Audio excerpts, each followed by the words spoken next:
Guys, ito, nagluto tayo ng seafood kare-kare. Ayan, meron siyang tahong, limasag, ang lalaki oh. Grabe, 400 kilo. Hipon, 480 kilo. Tahong, ayan, meron. At pusit. Pusit, 400 kilo din, o, diba?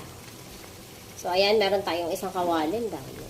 And of course, our kare-kare. So, gumamit ako ng Skippy. Favorite na. Bulong na bulong dito. Sarap. Sarap na daw. Yummy. Tapos, ito pang ating bagoong. Ayan yung sariwang bagoong. Ayan na siya. Sakto, te?